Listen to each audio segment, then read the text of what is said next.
बच्चों देखो, ज्ञान बढ़ाओ, पढ़ते जाओ, बढ़ते जाओ। शिक्षा दर्शन। जी हाँ, पढ़ाई के साथ मस्ती भी। यह शिक्षा विभाग राजस्थान सरकार द्वारा बच्चों को टीवी के माध्यम से पढ़ाई का अपना एक अनूठा रोचक कार्यक्रम है। डीडी राजस्थान के अलावा अन्य 13 नेटवर्क चैनल पर एक साथ प्रसारित किया जा रहा है, जिसका नाम है शिक्षा दर्शन। इसके अंतर्गत आप कक्षा 1 से 12 तक वीडियो के माध्यम से अध्ययन कर सकते हैं। इस कार्यक्रम से आपको घर बैठे 5 दिन सभी विषयों की विषय वस्तु अत्यंत रोचक तरीके से समझाई जाएगी तथा शनिवार को विभिन्न क्षेत्रों की जानकारी आपको दी जाएगी। यह 3.25 घंटे चलने वाला कार्यक्रम है। राजस्थान राज्य शैक्षिक अनुसंधान एवं प्रशिक्षण परिषद उदयपुर के तत्वावधान में तैयार किया गया है। यह कार्यक्रम इस प्रकार रहेगा: कक्षा 9 से 10 दोपहर 12:30 से 1:30 बजे तक, कक्षा 11 से 12 1:30 बजे से 2:30 बजे तक व कक्षा 1 से 8 तक का कार्यक्रम 3 बजे से 4:15 तक रहेगा। नमस्कार प्यारे बच्चों, कैसे हैं आप लोग? आशा करती हूँ आप सब स्वस्थ होंगे। आज के शिक्षा दर्शन कार्यक्रम में आप सभी का स्वागत। कार्यक्रम की रूपरेखा से पहले कुछ पंक्तियाँ आपके लिए। एक इच्छा से कुछ नहीं बदलता, एक इच्छा से कुछ नहीं बदलता, एक निर्णय से थोड़ा कुछ बदलता है। एक निर्णय से थोड़ा कुछ बदलता है, लेकिन एक निश्चय सब कुछ बदल देता है। लेकिन एक निश्चय सब कुछ बदल देता है। ये निश्चय ही आप सब लोगों को करना है। इस निश्चय और विश्वास के साथ ही हमें आगे बढ़ना है। तो आइए आज के कार्यक्रम की रूपरेखा।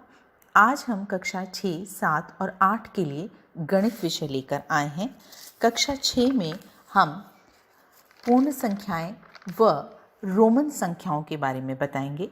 कक्षा 7 में 2 परिमेय संख्याओं के बीच में आने वाली परिमेय संख्याओं की जानकारी दी जाएगी। कक्षा 8 में परिमेय संख्याओं की तत्समक व प्रतिलोम गुणों के बारे में बताया जाएगा। तो चलिए आइए चलते हैं गणित की दुनिया में। आज हम देखेंगे रोमन संख्याओं को लिखने और पढ़ने के उदाहरण।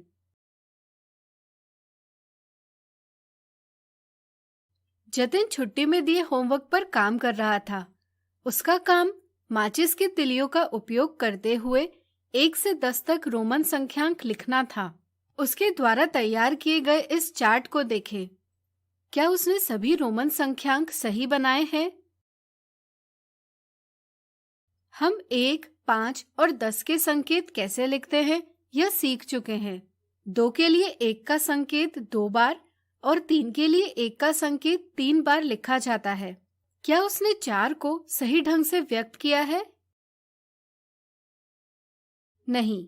और ऐसा क्यों? क्योंकि कोई भी संकेत 3 से अधिक बार दोहराया नहीं जा सकता। तो 4 कैसे लिखेंगे?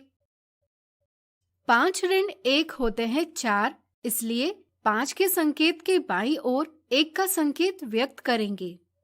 ठीक इसी तरह 6, यह संख्या 5 से 1 अधिक है, इसलिए 1 का संकेत 5 के संकेत के दाईं ओर लिखकर व्यक्त करेंगे।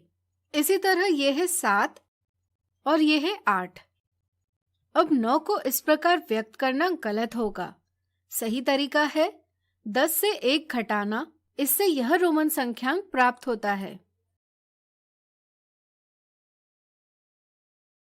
अगला उदाहरण, एक प्रश्नोत्तरी प्रतियोगिता में एक शिक्षक ने अपने छात्रों को दी गई संख्यांकों के लिए रोमन संख्यांक लिखने को कहा। क्या आप कोशिश कर सकते हैं? चलिए 14 को रोमन पद्धति में व्यक्त करें।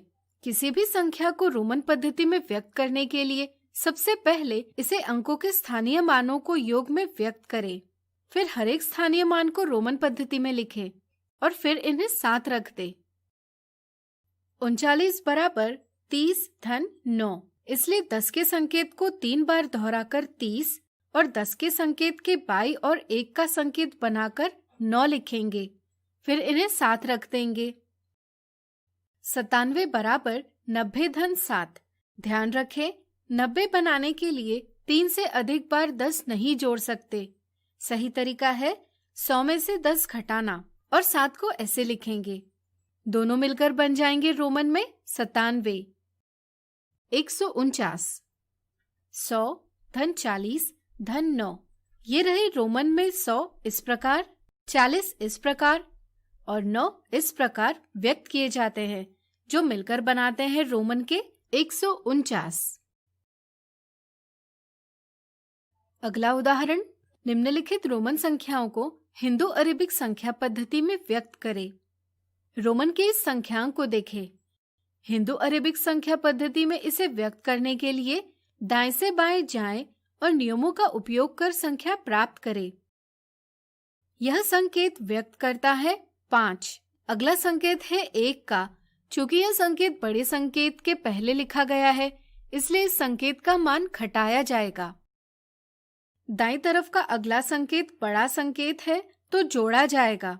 इससे 54 जवाब प्राप्त होगा। रोमन की इस संख्या को देखें। ये 1 का संकेत है, इसके बाद इससे बड़ा 5 का संकेत है, तो 5 जोड़े जाएंगे। इसके बाद इससे बड़ा 100 का बड़ा संकेत है, इसलिए 100 भी जोड़े जाएंगे। इसके बाद इससे छोटा 10 का संकेत है, इसलिए 10 घटाए जाएंगे। इससे 96 जवाब प्राप्त होगा।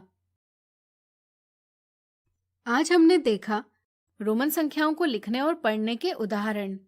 अगले वीडियो में हम रोमन संख्याओं से जुड़ी कुछ मिथ्या धारणाओं को दूर करेंगे। आज हम देखेंगे रोमन संख्याओं से जुड़ी कुछ मिथ्या धारणाएं और इन्हें दूर करने का प्रयास करेंगे। रोमन संख्यांक लिखने के नियम इस प्रकार है। वीडियो रोककर आप इनका पुनः अवलोकन कर सकते हैं। मिथ्या धारणा 1, 14 को रोमन पद्धति में कैसे लिखेंगे? रोमन संख्याओं के नियमों को ठीक से न समझने के कारण 1 के संकेत को 4 बार दोहराया जाता है। यह एक गलत समझ है। इसी तरह हड़बड़ी में कई बार 14 को 10 अधिक 5 मिलके हुए 15 और इनसे 1 घटाने के लिए 1 का संकेत 10 से पहले लिखा जाता है। ऐसा लिखना गलत होता है। इसी प्रकार संकेत बाएं लिखने से घटाया जाता है और दाएं लिखने से जोड़ा जाता है। इस समझ में उलझन के कारण 1 का संकेत 5 के संकेत के दाईं ओर लिखा जाता है। यह भी गलत है। सही समझ है 14 यानी 10 धन 4, 10 और 4 के संकेतों का प्रयोग कर इस प्रकार सही जवाब पाया जाता है। मिथ्या धारणा 2, रोमन पद्धति में 99 को कैसे लिखेंगे? 99 बराबर 100 ऋण 1 समझकर कई बार इसको रोमन पद्धति में इस गलत तरीके से व्यक्त किया जाता है। यह समझ सही है कि छोटे संकेतों को बड़े संकेत के बाईं ओर लिखकर बड़े संकेत से घटाने की क्रिया व्यक्त की जाती है, लेकिन यह करते समय ध्यान रखना चाहिए कि कोई भी छोटा संकेत जैसे 1 का उससे बड़े सिर्फ 2 संकेतों जैसे 5 का संकेत और 10 का संकेत इनसे ही घटाया जा सकता है, जबकि इनसे भी बड़े संकेतों जैसे 50, 100 और 500 के संकेतों से नहीं घटाया जा सकता। इस समझ से सही जवाब है ऑप्शन दूसरा। मिथ्या धारणा 3, निम्नलिखित में से कौन सा रोमन संख्यांक सही प्रकार से व्यक्त किया गया है? ऑप्शन 1 में 10 का रोमन संकेत 4 बार दोहराया गया है, जबकि कोई भी रोमन संकेत 3 से अधिक बार नहीं दोहराया जाता। यह जानकारी न होने के कारण ऑप्शन 1 को सही मान लिया जाता है, जबकि यह एक गलत जवाब है। इसी तरह 5, 50 और 500 के संकेत कभी भी दोहराए नहीं जाते। यह पता न होने के कारण ऑप्शन 2 सही मान लिया जाता है। यह भी एक गलत जवाब है। सही समझ यह है कि सिर्फ 1, 10, 100 और 1000 के संकेत दोहराए जाते हैं, लेकिन ये भी सिर्फ 3 बार तक ही दोहराए जा सकते हैं। इस समझ से ऑप्शन 3 सही जवाब है। कई बार सिर्फ संकेतों को देखकर यह तय किया जाता है कि सभी ऑप्शन में रोमन पद्धति के संकेत है, इसलिए सभी ऑप्शन सही है। यह नियमों का उपयोग नहीं किया जाता और ऑप्शन 4 सही मान लिया जाता है। यह भी गलत जवाब है। इस वीडियो में आज हमने देखी रोमन संख्याओं से जुड़ी कुछ मिथ्या धारणाएं और इन्हें दूर किया। इस वीडियो से हम सीखेंगे पूर्ण संख्याएं क्या होती है और इन्हें संख्या रेखा पर कैसे व्यक्त करें।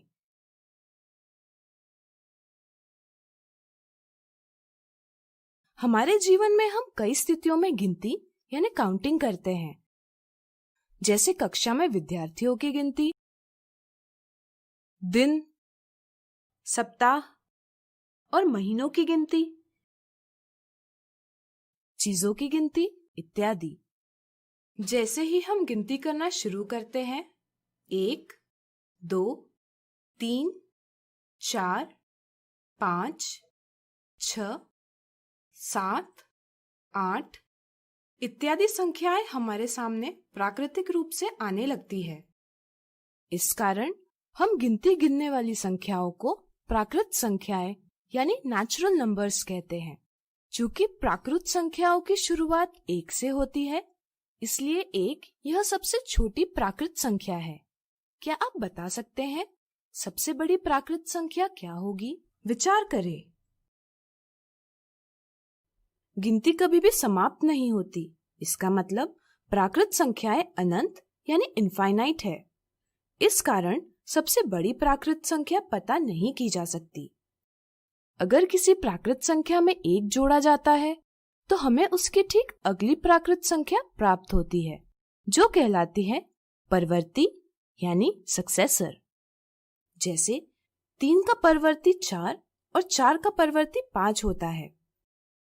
लेकिन अगर किसी प्राकृत संख्या से 1 घटाया जाता है तो उसकी ठीक पहले वाली प्राकृत संख्या प्राप्त होती है, जो कहलाती है पूर्ववर्ती यानी प्रीडिसेसर। जैसे 3 का पूर्ववर्ती 2 और 2 का पूर्ववर्ती 1 होता है। क्या आप बता सकते हैं 1 का पूर्ववर्ती क्या होगा? सोचिए सोचिए। आइए इसे ज्ञात करें। मान लीजिए पेड़ पर 5 पंछी हैं। खाने की खोज में एक एक कर कुछ पंछी जाने लगते हैं। ये बचे 4, ये 3, ये 2 और यह 1। अगर यह एक पंछी भी उड़ जाएगा तो कितने पंछी बचेंगे? कोई भी नहीं। इसे संख्या में व्यक्त किया जाता है 0 से।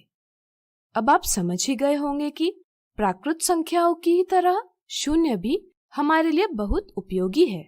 इसलिए हम प्राकृत संख्याओं में 0 को मिलाकर संख्याओं का एक समूह यानी कलेक्शन बनाते हैं, जिसे कहा जाता है पूर्ण संख्याएं यानी होल नंबर्स। इस तरह से अब हम 1 का पूर्ववर्ती लिख सकते हैं 0।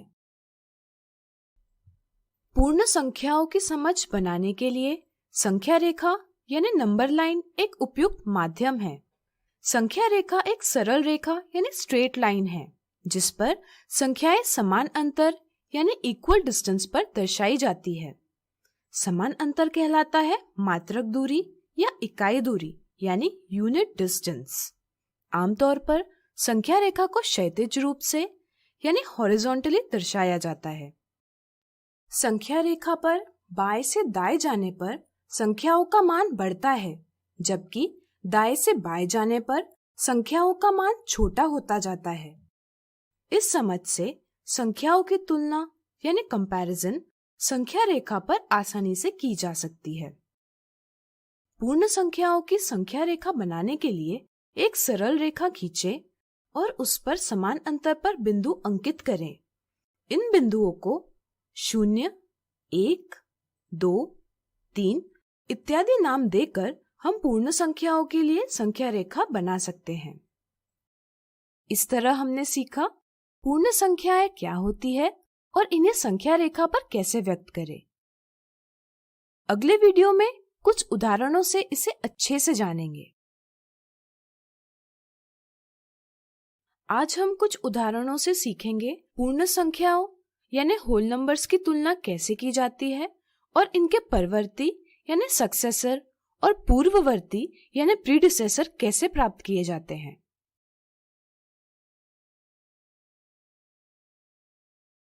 उदाहरण, निम्नलिखित संख्याओं का परवर्ती और पूर्ववर्ती लिखिए। किसी संख्या में 1 मिलाकर उसकी परवर्ती संख्या प्राप्त होती है। इसी तरह किसी संख्या से 1 घटाकर उसकी पूर्ववर्ती संख्या प्राप्त होती है। इस तरह से 1350 में 1 मिलाकर परवर्ती 1351 और 1 घटाकर पूर्ववर्ती 1349 प्राप्त होगी। इस तरह से 4,08,089 में 1 मिलाकर परवर्ती 4,08,090 और 1 घटाकर पूर्ववर्ती 4,08,088 प्राप्त होगी। अगला उदाहरण, संख्याओं के निम्नलिखित युग्मों यानी पेयर्स के बीच इनमें से उचित चिन्ह का प्रयोग करें और संख्या रेखा पर पहली संख्या दूसरी संख्या के किस दिशा में है यह भी व्यक्त करें। संख्या 6 संख्या 12 से छोटी है, इसलिए 6 संख्या रेखा पर 12 के बाईं ओर स्थित है।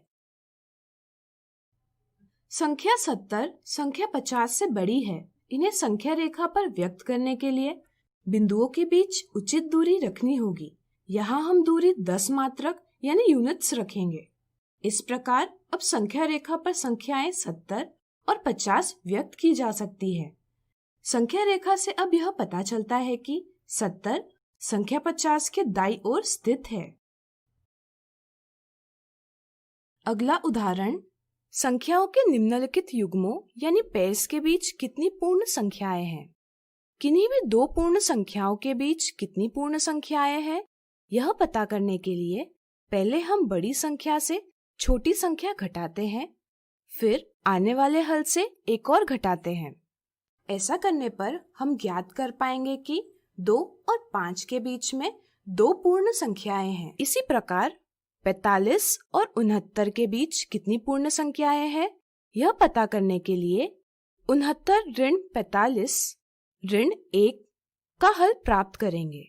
हल प्राप्त करने पर अब यह जाना जा सकता है कि इन दोनों संख्याओं के बीच 23 पूर्ण संख्याएं हैं। क्या अब आप 352 और 689 के बीच कितनी पूर्ण संख्याएं हैं यह पता कर सकते हैं?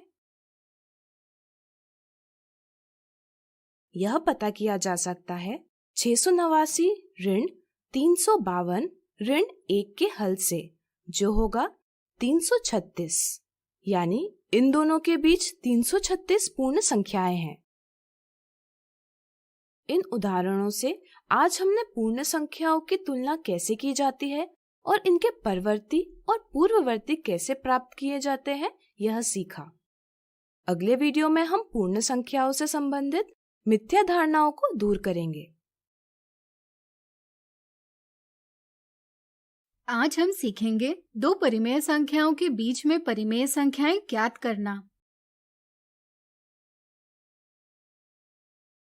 अमित और निशा 2 संख्याओं के बीच कितनी संख्याएं हैं यह ज्ञात करने का खेल खेल रहे थे। अमित ने पूछा 2 और 6 में कितनी पूर्ण संख्याएं यानी होल नंबर्स है। जवाब प्राप्त करने के लिए निशा ने 2 से 6 तक पूर्ण संख्याएं लिखी और 2 और 6 को छोड़कर बची संख्याओं की गिनती की और उसने जवाब दिया 2 और 6 के बीच 3 पूर्ण संख्याएं हैं। अब निशा की बारी थी। निशा ने पूछा ऋण 5 और 0 के बीच कितने पूर्णांक है। जवाब प्राप्त करने के लिए अमित ने ऋण 5 और 0 को छोड़कर इनके बीच की संख्याओं ऋण 4, ऋण 3, ऋण 2 और ऋण 1 की गिनती की और जवाब दिया 4। इतने में वहां उनकी बड़ी बहन सरिता आ गई। खेल को अधिक रोचक बनाने के लिए उसने दोनों को सवाल पूछा 1 और 2 इन 2 पूर्णांकों के बीच कितने पूर्णांक हैं। निशा और अमित यह जानते थे कि 1 और 2 क्रमागत पूर्णांक यानी कॉन्जिक्यूटिव इंटीजर्स है, इसलिए इनके बीच कोई भी पूर्णांक नहीं आ सकता। इसलिए उन्होंने जवाब दिया 1 भी नहीं यानी कि 0। इस पर सरिता ने कहा बिल्कुल सही। फिर सरिता ने पूछा अब बताइए 1/7 और 2/7 के बीच कितनी परिमेय संख्याएं हैं। अमित और निशा ने देखा दोनों परिमेय संख्याओं का हर बराबर है और अंश क्रमागत पूर्णांक है, इसलिए दोनों ने सोचा कि इनके बीच कोई भी परिमेय संख्या नहीं आएगी। इस तरह से दोनों ने जवाब दिया कोई भी नहीं। मुस्कुराते हुए सरिता बोली आप दोनों गलत है। इनके बीच कई सारी परिमेय संख्याएं हैं। जैसे अगर हम 1/7 और 2/7 के अंश और हर दोनों को 2 से गुणा करेंगे तो हमें इनकी तुल्य परिमेय संख्याएं 2/14 और 4/14 प्राप्त होगी। अब यहाँ 3/14 इन दोनों के बीच की परिमेय संख्या है, यानी कि 2/14 3/14 से छोटी है और 3/14 4/14 से छोटी है। इसी तरह अगर हम दोनों परिमेय संख्याओं के अंश और हर दोनों को 3 से गुणा करेंगे तो हमें इनकी तुल्य परिमेय संख्याएं प्राप्त होगी 3/21 और 6/21। अब इन दोनों परिमेय संख्याओं के बीच परिमेय संख्याएं हैं 4/21 और 5/21, जहाँ 3/21 4/21 से छोटी है और 4/21 5/21 से छोटी है, 5/21 6/21 से छोटी है। इसी तरह अगर इनके अंश और हर दोनों को 10 से गुणा करेंगे तो हमें इनकी तुल्य परिमेय संख्याएं प्राप्त होगी 10/70 और 20/70। अब हमें इनके बीच की परिमेय संख्याएं इस प्रकार प्राप्त होंगी।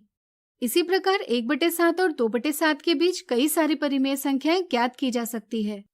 इस उदाहरण से हमें पता चलता है कि दो पूर्णांकों के बीच भले ही पूर्णांक की संख्या सीमित यानी फाइनाइट हो, लेकिन दो परिमेय संख्याओं के बीच जितनी चाहे उतनी परिमेय संख्याएं ज्ञात की जा सकती है। यानी कि दो परिमेय संख्याओं के बीच अपरिमित रूप से अनेक यानी इनफाइनाइट परिमेय संख्याएं ज्ञात की जा सकती है। अब मान लीजिए हमें ऋण 6/9 और ऋण 4/7 के बीच 5 परिमेय संख्याएं ज्ञात करनी है। क्या आप बता सकते हैं इनके बीच की परिमेय संख्याएं कैसे ज्ञात की जा सकती है? सोचिए। बिल्कुल सही। पहले हमें इनके हर बराबर करने होंगे। चूंकि 9 और 7 का लसव 63 है, इसलिए हम दोनों परिमेय संख्याओं का हर 63 करेंगे।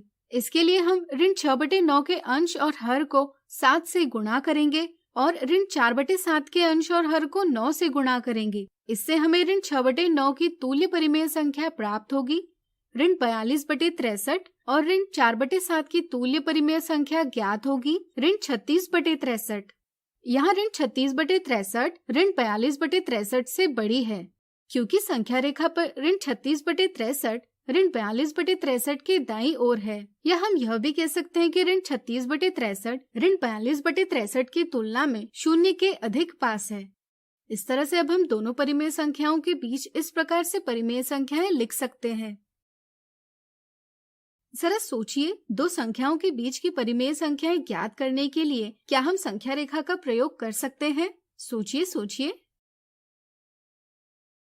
बिल्कुल सही, हम संख्या रेखा का प्रयोग भी कर सकते हैं। जैसे अगर हमें ऋण 3/2 और ऋण 6/5 के बीच की परिमेय संख्याएं ज्ञात करनी होगी, तो हम पता करेंगे संख्या रेखा पर इन दोनों संख्याओं का स्थान कहाँ है और फिर हम देखेंगे इनके बीच कौन सी परिमेय संख्याएं आती है। इसे हम अगले वीडियो में और अच्छे से जानेंगे।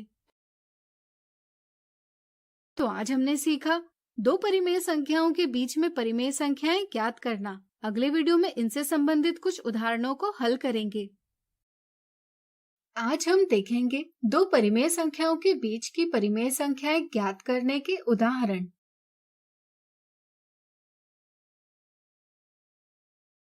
0 और 1 के बीच आने वाली 10 परिमेय संख्याएं ज्ञात कीजिए। यह बड़ा ही आसान है। 0 और 1 दोनों परिमेय संख्याएं यानी रैशनल नंबर्स हैं, क्योंकि इन्हें हम क्रमशः 0/1 और 1/1 इस प्रकार व्यक्त कर सकते हैं। किन्हीं भी दो परिमेय संख्याओं के बीच अपरिमित रूप से अनेक परिमेय संख्याएं होती है। चलिए 0/1 और 1/1 के बीच की 10 परिमेय संख्याएं ज्ञात करें। इसके लिए हम 0/1 और 1/1 की तुल्य परिमेय संख्याएं यानी इक्विवेलेंट रैशनल नंबर्स क्रमशः 0/11 और 11/11 लिख सकते हैं। इसी के साथ हम कह सकते हैं कि इन परिमेय संख्याओं के बीच में 1/11 से लेकर 10/11 इत्यादि परिमेय संख्याएं हैं। अगला उदाहरण, ज्ञात कीजिए निम्नलिखित संख्याओं में कौन सी संख्याएं ऋण 4/3 और ऋण 2/3 के बीच नहीं है। यहाँ ऋण 2/3 ऋण 4/3 से बड़ी संख्या है, इसलिए इन दोनों संख्याओं के बीच वही संख्या आएगी जो ऋण 4/3 से बड़ी है लेकिन ऋण 2/3 से छोटी है। चलिए ऋण 5/6 की बात करते हैं। यह संख्या ऋण 4/3 और ऋण 2/3 के बीच है या नहीं, यह पता करने के लिए हमें इन तीनों परिमेय संख्याओं की तुलना करनी होगी, जिसके लिए हमें इनका हर समान करना आवश्यक है। हर समान करने के लिए हम लसअ यानी एलसीएम की समझ का उपयोग करेंगे। यहाँ हर 6, 3 और 3 का लसअ है 6, इसलिए हम तीनों परिमेय संख्याओं का हर 6 करेंगे। इसके लिए हम ऋण 2/3 के अंश और हर दोनों को 2 से गुणा करते हैं। इसी तरह ऋण 4/3 के अंश और हर दोनों को 2 से गुणा करते हैं। इससे हमें ऋण 2/3 की तुल्य परिमेय संख्या ज्ञात होगी। ऋण 4/6 और ऋण 4/3 की तुल्य परिमेय संख्या ज्ञात होगी ऋण 8/6। ऋण 5/6 का हर पहले से 6 है, इसलिए हम इसे वैसे के वैसे रखेंगे। अब हम देखते हैं कि परिमेय संख्याओं के हर समान है, इसलिए इनके अंशों की तुलना करेंगे। यहाँ ऋण 8 ऋण 5 से छोटा है और ऋण 5 ऋण 4 से छोटा है, इसलिए ऋण 8/6 ऋण 5/6 से छोटा है और ऋण 5/6 ऋण 4/6 से छोटा है। यानी कि ऋण 4/3 ऋण 5/6 से छोटा है और ऋण 5/6 ऋण 2/3 से छोटा है, इसलिए ऋण 5/6 द्विपरिमेय संख्याओं के बीच की परिमेय संख्या है। अब आइए ऋण 12/5 की बात करें। इन तीनों परिमेय संख्याओं की तुलना करने के लिए हमें इनके हर समान करने होंगे। यहाँ हम 3 और 5 का लसअ 15 लेकर इनके हर समान करेंगे। यहाँ ऋण 2/3 की तुल्य परिमेय संख्या प्राप्त होगी ऋण 10/15। ऋण 4/3 की तुल्य परिमेय संख्या प्राप्त होगी ऋण 20/15 और ऋण 12/5 की तुल्य परिमेय संख्या प्राप्त होगी ऋण 36/15। चूँकि ऋण 36/15 ऋण 20/15 से कम है और ऋण 20/15 ऋण 10/15 से कम है, इसलिए ऋण 36/15 ऋण 20/15 और ऋण 10/15 के बीच नहीं आएगी। यानी कि ऋण 12/15 यह परिमेय संख्या ऋण 2/3 और ऋण 4/3 के बीच नहीं है। इसी तरह क्या आप पता कर सकते हैं ऋण 14/9 इन दोनों परिमेय संख्याओं के बीच आती है या नहीं? प्रयास कीजिए। अगला उदाहरण, संख्या रेखा का प्रयोग करते हुए ऋण 0.3 और 1.4 के बीच की 10 परिमेय संख्याएं ज्ञात कीजिए। हम ऋण 0.3 और 1.4 को क्रमशः ऋण 3/10 और 14/10 इस प्रकार व्यक्त कर सकते हैं। इस तरह हम इन संख्याओं को p/q के रूप में व्यक्त कर सकते हैं, जहाँ दोनों के अंश और हर पूर्णांक है और किसी भी संख्या का हर शून्य नहीं है, इसलिए ये दोनों परिमेय संख्याएं हैं। चलिए इन्हें संख्या रेखा पर व्यक्त करें। ऋण 3/10 एक ऋणात्मक परिमेय संख्या है, इसलिए इसका स्थान शून्य के बाईं ओर है। लेकिन 14/10 एक धनात्मक परिमेय संख्या है, इसलिए इसका स्थान शून्य के दाईं ओर है। ऋण 3/10 के ऋण चिन्ह को नजरअंदाज कर हम देखते हैं कि अंश 3 हर 10 से छोटी संख्या है, इसलिए ऋण 3/10 का स्थान शून्य और ऋण 1 के बीच है। ठीक स्थान ज्ञात करने के लिए हम शून्य से ऋण 1 की दूरी को 10 बराबर भागों में विभाजित करते हैं और शून्य के बाईं ओर पहले 3 भाग लेकर संख्या ऋण 3/10 दर्शाते हैं। 14/10 में अंश 14 हर 10 से बड़ी संख्या है, इसलिए यह संख्या 1 से बड़ी है। संख्या रेखा पर इसका स्थान ज्ञात करने के लिए हम प्रत्येक इकाई दूरी के 10 बराबर भाग बनाते हैं और इनमें से 14 भाग लेकर संख्या 14/10 दर्शाते हैं। तो क्या अब आप बता पाएंगे कि इन दो संख्याओं के बीच कौन सी परिमेय संख्याएं हैं? सोचिए।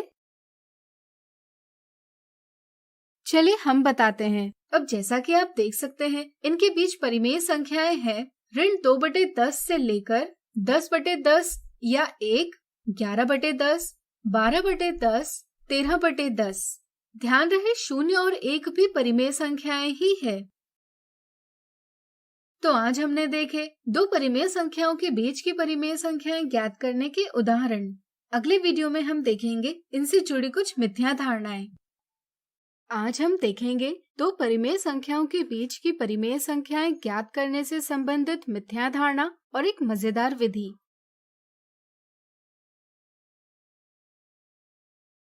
मिथ्या धारणा। अध्यापक ने एक दिन बच्चों को सवाल पूछा, ऋण 5 और 7 के बीच कितनी परिमेय संख्याएं यानी रैशनल नंबर्स है? मीरा ने इस सवाल का जवाब दिया 11, राहुल ने जवाब दिया 13 और समीर ने जवाब दिया इनके बीच अपरिमित रूप से अनेक यानी इनफाइनाइट परिमेय संख्याएं हैं। क्या आप बता सकते हैं इन सभी में सही जवाब किसने दिया? मीरा ने सवाल को ठीक रूप से नहीं समझा। उसने परिमेय संख्याएं ज्ञात करने के स्थान पर ऋण 5 और 7 के बीच कितने पूर्णांक यानी इंटीजर्स है यह पता किया। चूंकि ऋण 5 और 7 के बीच 11 पूर्णांक है, इसलिए उसने 11 यह जवाब दिया। इसलिए ऑप्शन 1 गलत जवाब है। राहुल ने ऋण 5 से लेकर 7 तक के पूर्णांकों की गिनती की, जो उसे 13 मिली, इसलिए उसने जवाब दिया 13। यहाँ पूर्णांकों की गिनती की गई है, जबकि सवाल में परिमेय संख्याओं की गिनती करने के लिए कहा है, इसलिए यह गलत जवाब है। यानी कि ऑप्शन दूसरा भी गलत जवाब है। इसी के साथ यहाँ एक और गलती हुई है। क्या आप बता पाएंगे वह क्या है? सोचिए सोचिए। बिल्कुल सही। जब हम किन्हीं दो संख्याओं के बीच की संख्याएं पता करते हैं तो उन दो संख्याओं को गिनती से हटा देते हैं। यहाँ राहुल ने ऋण 5 और 7 के बीच के पूर्णांकों के साथ ही ऋण 5 और 7 की भी गिनती की है, इसलिए भी राहुल का जवाब गलत है। ध्यान रहे, किन्हीं दो संख्याओं के बीच की संख्याएं कितनी है पता करने के लिए हम उन संख्याओं को छोड़कर इनके बीच की सभी संख्याओं की गिनती करते हैं। सही समझ यह है कि ऋण 5 और 7 दोनों पूर्णांक है, साथ ही साथ ये परिमेय संख्याएं भी है। इन दो संख्याओं के बीच हम चाहे जितनी परिमेय संख्याएं ज्ञात कर सकते हैं, इसलिए इन दोनों संख्याओं के बीच अपरिमित रूप से अनेक परिमेय संख्याएं हैं। यानी कि समीर का जवाब सही है, इसलिए दिए सवाल का सही जवाब है ऑप्शन 3। अब चलिए परिमेय संख्याओं के बीच परिमेय संख्याएं ज्ञात करने की एक और विधि देखें। मान लीजिए हमें 4 और 6 के बीच की कुछ परिमेय संख्याएं ज्ञात करनी हैं। इसके लिए हम दोनों परिमेय संख्याओं को जोड़ेंगे और परिणाम को 2 से विभाजित करेंगे। इससे हमें इन दोनों के मध्य की परिमेय संख्या ज्ञात होगी 5। फिर हम 4 और 5 को जोड़ेंगे और परिणाम को 2 से विभाजित करेंगे। इससे हमें परिमेय संख्या प्राप्त होगी 9/2, जिसका स्थान 4 और 5 के मध्य में है। इसी प्रकार हम 5 और 6 को जोड़ेंगे और परिणाम को 2 से विभाजित करेंगे। इससे हमें 5 और 6 के मध्य की परिमेय संख्या ज्ञात होगी 11/2। और संख्याएं ज्ञात करने के लिए हम फिर से 11/2 और 6 को जोड़ेंगे, जिसका परिणाम आएगा 23/12, जो कि 11/2 और 6 के मध्य की परिमेय संख्या है। इसी प्रक्रिया से हम किन्हीं भी दो परिमेय संख्याओं के बीच अनंत यानी कि अपरिमित रूप से अनेक परिमेय संख्याएं ज्ञात कर सकते हैं। है न यह एक मजेदार विधि? यह विधि हमें उस स्थिति में भी उपयोगी सिद्ध होती है जब हमें दो परिमेय संख्याएं दी हो और इनकी ठीक मध्य की परिमेय संख्या ज्ञात करने के लिए कहा जाए। तो आज हमने देखी दो परिमेय संख्याओं के बीच की परिमेय संख्याएं ज्ञात करने से संबंधित मिथ्या धारणा और एक मजेदार विधि। आज हम सीखेंगे परिमेय संख्याओं के तत्समक और प्रतिलोम के बारे में।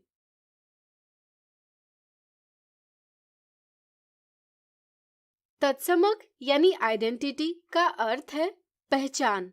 अक्सर गणित में संख्याओं पर की जाने वाली संक्रियाओं से इनकी पहचान बदलती है। जैसे 5 में 2 जोड़ने से 5 की पहचान बदलकर 7 हो जाती है। इसी तरह परिमेय संख्या यानी रैशनल नंबर 5/3 में 2/3 जोड़ने पर इसकी पहचान बदलकर 7/3 हो जाती है। कुछ विशेष स्थितियों के लिए संख्याओं की पहचान नहीं बदलती। जैसे सभी परिमेय संख्याओं में 0 एकमात्र ऐसी संख्या है जिसके साथ यदि किसी परिमेय संख्या का योग किया जाता है तो परिणाम हमेशा वह परिमेय संख्या आता है, यानी कि उस परिमेय संख्या की पहचान नहीं बदलती। हम कहते हैं कि 0 परिमेय संख्याओं के लिए एक योज्य तत्समक यानी एडिटिव आइडेंटिटी है। व्यापक रूप में परिमेय संख्या p/q के लिए p/q-0 बराबर 0-p/q बराबर p/q है। उदाहरण के लिए 2/3-0 या 0-2/3 का परिणाम 2/3 ही आता है। ऋण 15/4-0 या 0-15/4 का परिणाम ऋण 15/4 ही आता है। इसी तरह सभी परिमेय संख्याओं में एकमात्र ऐसी संख्या है जिसके साथ यदि किसी परिमेय संख्या का गुणन किया जाता है तो परिणाम हमेशा वह परिमेय संख्या आता है, यानी कि उस परिमेय संख्या की पहचान नहीं बदलती। हम कहते हैं कि एक परिमेय संख्याओं के लिए एक गुणात्मक तत्समक यानी मल्टीप्लिकेटिव आइडेंटिटी है। व्यापक रूप में परिमेय संख्या p/q के लिए p/q गुणा 1 बराबर 1 गुणा p/q बराबर p/q है। उदाहरण के लिए 2/3 गुणा 1 या 1 गुणा 2/3 का परिणाम 2/3 ही आता है। ऋण 15/4 गुणा 1 या 1 गुणा ऋण 15/4 का परिणाम ऋण 15/4 ही आता है। प्रतिलोम यानी इनवर्स का अर्थ विपरीत या उल्टा होता है। चलिए गणित में इसका महत्व समझे।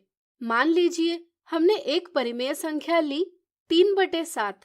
यदि हम इसमें परिमेय संख्या ऋण 3/7 को जोड़ेंगे तो हमें परिणाम 0 प्राप्त होगा।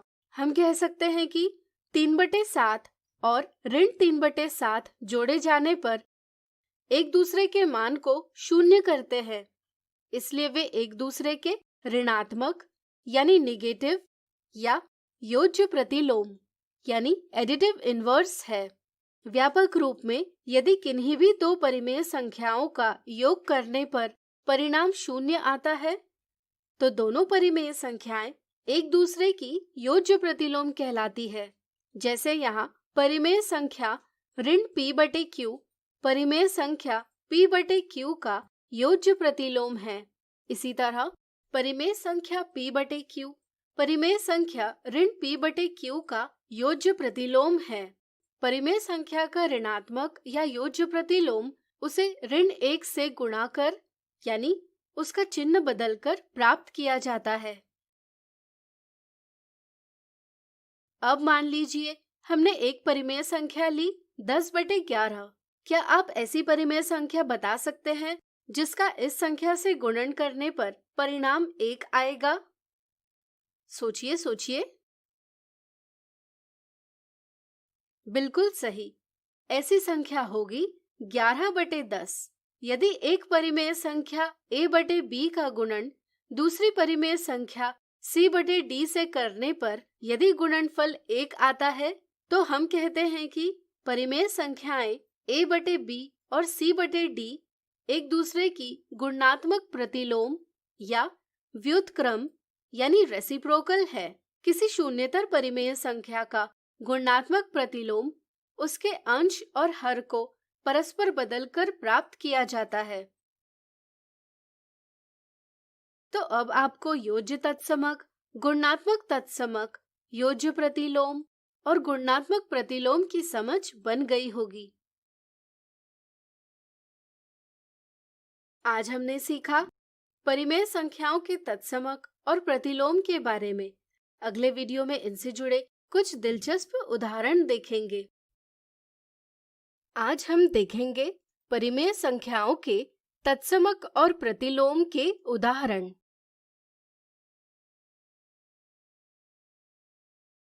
ऋण 6/7 के योज्य प्रतिलोम यानी एडिटिव इनवर्स और गुणात्मक प्रतिलोम यानी मल्टीप्लिकेटिव इनवर्स का गुणनफल ज्ञात कीजिए। यदि किन्हीं भी दो परिमेय संख्याओं यानी रैशनल नंबर्स का योग करने पर परिणाम 0 आता है तो दोनों परिमेय संख्याएं एक दूसरे की योज्य प्रतिलोम कहलाती है। तो क्या आप बता सकते हैं कि ऋण 6/7 का योज्य प्रतिलोम क्या है? सोचिए सोचिए। बिल्कुल सही, चूंकि ऋण 6/7 धन 6/7 बराबर 0 है, इसलिए ऋण 6/7 का योज्य प्रतिलोम 6/7 है।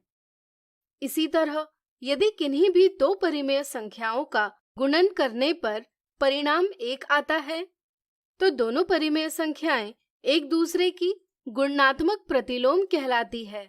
चूंकि ऋण 6/7 गुणा ऋण 7/6 बराबर 1 है, इसलिए हम कह सकते हैं कि ऋण 6/7 का गुणात्मक प्रतिलोम ऋण 7/6 है। क्या आप बता सकते हैं कि यहाँ हमने ऋण चिन्ह यानी निगेटिव साइन का स्थान क्यों नहीं बदला? सोचिए सोचिए। बिल्कुल सही, क्योंकि ऋण 6/7 का गुणात्मक प्रतिलोम 7/6 है, लेकिन इसके अंश यानी न्यूमरेटर और हर यानी डिनोमिनेटर दोनों को हम ऋण 1 से गुणा करेंगे तो संख्या के मान में परिवर्तन नहीं होगा और हमें प्राप्त होगा ऋण 7/6। ध्यान रहे, साधारणतः हम ऋण चिन्ह अंश के साथ दर्शाते हैं। अब हम ऋण 6/7 के योज्य प्रतिलोम 6/7 और गुणात्मक प्रतिलोम ऋण 7/6 का गुणनफल ज्ञात करेंगे। यह होगा 6/7 गुणा ऋण 7/6 बराबर ऋण 1। इसलिए ऋण 1 दिए सवाल का जवाब है। अगला उदाहरण, परिमेय संख्या 3/10 में कौन सी परिमेय संख्या जोड़ने पर परिणाम 3/10 प्राप्त होगा? हम जानते हैं कि केवल 0 ही ऐसी परिमेय संख्या है जिसे किसी भी संख्या से योग करने पर परिमेय संख्या में कोई बदलाव नहीं आता। इसलिए परिमेय संख्याओं के योग के लिए 0 एक योज्य तत्समक यानी एडिटिव आइडेंटिटी कहलाता है। अब यदि हम 3/10 में 0 जोड़ेंगे तो परिमेय संख्या 3/10 में कोई बदलाव नहीं आता, यानी कि वांछित परिमेय संख्या 0 है। अगला उदाहरण, निम्नलिखित को सरल कीजिए। यहाँ पहले हम गुणन की संक्रिया को हल करेंगे। 7/8 गुणा 2/3 को सरल करके हमें 7/12 प्राप्त होगा। अब हम योग के क्रम विनिमेय गुण यानी कम्यूटेटिव प्रॉपर्टी की सहायता से संख्याओं का क्रम बदलेंगे और साहचर्य गुण यानी एसोसिएटिव प्रॉपर्टी की सहायता से इनके इस प्रकार समूह बनाएंगे। इस कोष्ठक में हम देख सकते हैं कि 3/4 और ऋण 3/4 एक दूसरे के योज्य प्रतिलोम है, इसलिए इनका योग 0 आएगा। इसी तरह इस कोष्ठक का भी योग 0 ही आएगा। 4/9 धन 0 धन 0। चूंकि 0 एक योज्य तत्समक है, इसलिए योग में 4/9 के साथ 0 का योग किया जाने पर परिणाम 4/9 ही आएगा। इसलिए यहाँ परिणाम होगा 4/9। तो आज हमने देखे परिमेय संख्याओं के तत्समक और प्रतिलोम के उदाहरण। अगले वीडियो में इनसे जुड़ी कुछ मिथ्या धारणाएं देखेंगे। आज हम देखेंगे परिमेय संख्याओं के तत्समक और प्रतिलोम से संबंधित मिथ्या धारणाएं।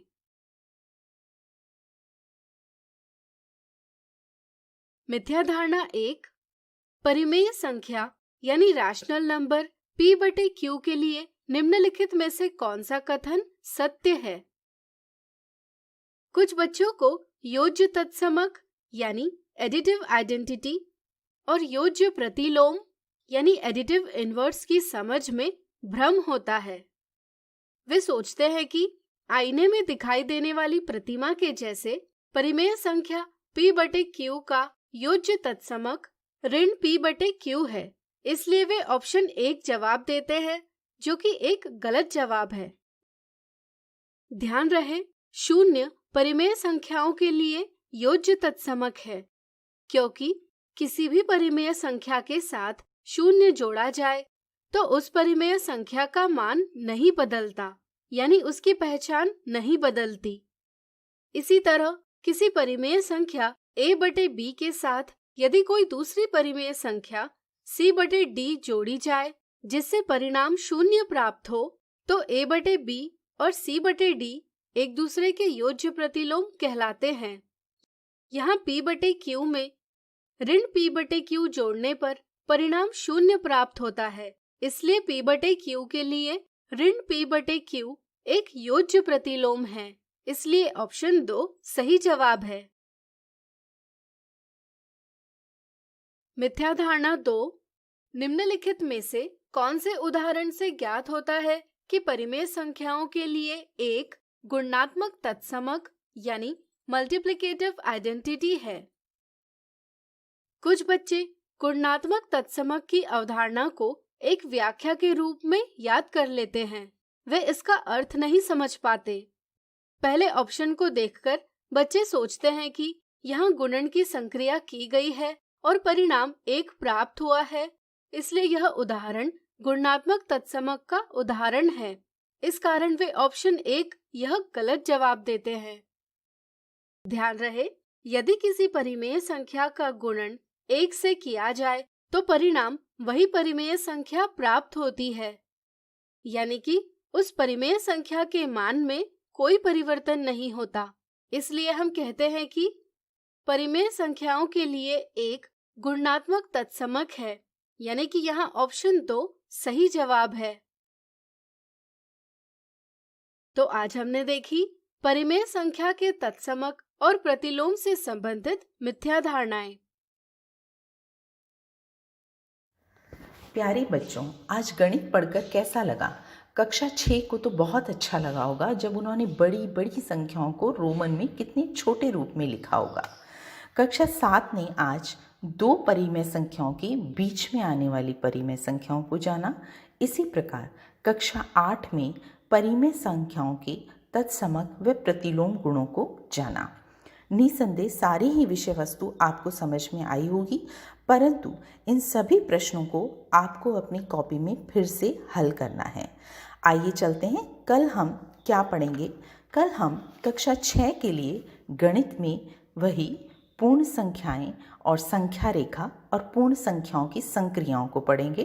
कक्षा 7 के लिए हम लेकर आए हैं परिमेय संख्याओं का योग और उससे संबंधित प्रश्न। इसी प्रकार कक्षा 8 में परिमेय संख्याओं की वितरकता और उनका अध्ययन करेंगे। आशा करती हूँ ये सभी सामग्री आज की आपको अच्छे से समझ में आई होगी। अगर कहीं आपको कोई संदेह है या कोई चीज़ समझ नहीं आती है तो आप हमारे इस शिक्षा दर्शन कार्यक्रम को YouTube चैनल पर भी देख सकते हैं। धन्यवाद। बच्चों, आपको यह कार्यक्रम कैसा लगा?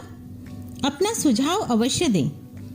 इस कार्यक्रम से संबंधित आपके मन में यदि कुछ सुझाव आता है या किसी भी तरह की शंका आपके मन में है तो आप हमें ईमेल एड्रेस पर भेज सकते हैं। हमारा ईमेल एड्रेस है shikshadarshan rajasthan@gmail.com। धन्यवाद।